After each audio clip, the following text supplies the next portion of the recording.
Economía y mercados llega gracias a Centrum Católica, Graduate Business School.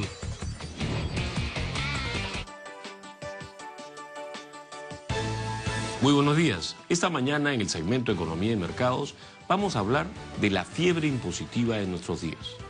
Me refiero puntualmente a la serie de propuestas que se han estado planteando a la discusión pública en los últimos días, que en los últimos tiempos también enfoca el famoso reavivamiento del impuesto predial. Pero antes vale la pena mirar las cosas con la debida perspectiva. Los impuestos, esas cargas que el Estado por ley le pone a los privados para financiar su actividad, son instrumentos fundamentales para cualquier sociedad moderna que le quiere dar servicios a sus ciudadanos. Son importantes. Pero ¿sabe qué? Los impuestos destruyen. Cuando son impuestos directos a la renta, empobrecen a la gente.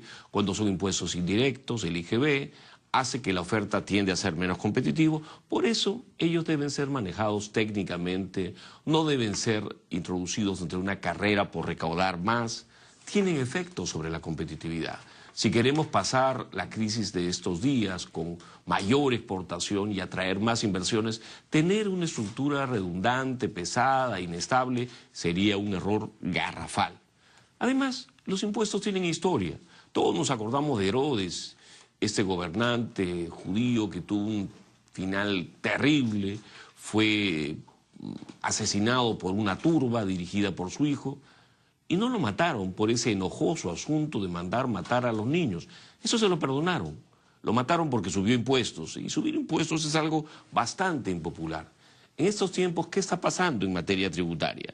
Vemos que los gastos se mantienen muy activos, creciendo alrededor del 20% al año en dólares, pero los ingresos, que crecían al 30% anual, ya están creciendo cerca del 5%. Si vemos los ingresos corrientes del gobierno central están en picada, los ingresos tributarios, esos que se dicen no tributarios pero que son tributarios también están en picada. El crecimiento del impuesto a la renta, que era 35%, ya no crece con la última cifra publicada, anualizada. El IGB, que crecía cerca de 30%, está creciendo por debajo de 10%. Todo el mundo está desesperado por recaudar, pero hay que tener mucho cuidado ahí.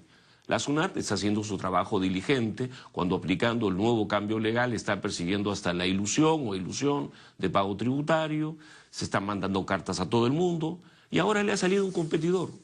Dicen que el Ministerio de Vivienda ha autorizado a los municipios a elevar el impuesto predial. ¿Y qué significa eso? Primero, hay que tener en cuenta que los municipios hoy día están recaudando como nunca. Solamente el año 2012 aumentó la recaudación de los municipios en más de $1.000 millones. Como dirían, están nadando en plata, pero quieren más plata para gastar más. Y yo me pregunto, 4.3% para un impuesto que recauda mucho menos que eso en términos efectivos, porque solo se carga sobre los formales. ¿Qué efecto podría tener? Primero, está por ver que recaude, porque está compitiendo con un agente mucho más agresivo y definido como es la SUNAT, en el caso de los consumidores o de los contribuyentes formales. Luego, hay un pequeño problema con la capacidad administrativa de los municipios, pero me temo que a los formales, a los que hagan proyectos en grandes, a estos les va a encarecer los proyectos y va a deprimir la vivienda. Una pésima idea. No son días para aumentar más impuestos para el país. Es importante ser muy ordenados en estos tiempos si queremos un país que capte más inversiones, que tenga mayor actividad y sobre todo que no mire solamente los próximos meses, sino que dibuje una política económica en términos de los años. Así que aquí, en esta fiebre impositiva, cabe reflexionar sobre la enorme importancia del orden tributario. Todos requerimos vivir en una sociedad que pague impuestos. Estos se deben cobrar a todos, incluso a los informales de Huancayo o de Puno, pero crear impuestos sobre los mismos no parece ser una idea técnicamente muy lúcida. Buenos días, Raquel. Buenos días, Armando.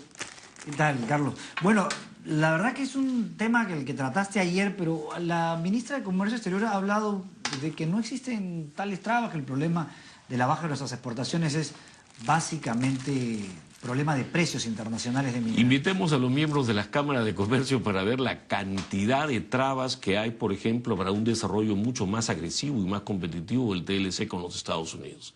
Abundan los casos en los cuales estamos actuando con cierta poca diligencia en términos de potenciar el efecto competitivo de esos tratados de libre comercio. Así que sí, hay muchísimo trabajo y vale la pena ver caso por caso, pero no es que todo está bien y vale entonces, no.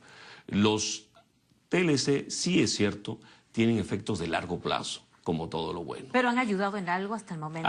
No se imagina cuánto menos inversión hubiéramos captado si no hubiera habido TLC. Porque el Perú, antes del TLC con los Estados Unidos, ocupaba en el segundo lugar en la tabla de estafadores globales. A todos los que habían invertido o confiado en el Perú les había ido pésimo.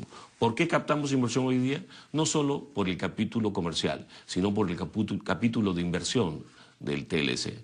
Una bendición para el país.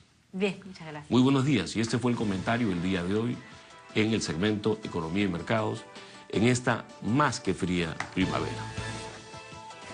Economía y mercado.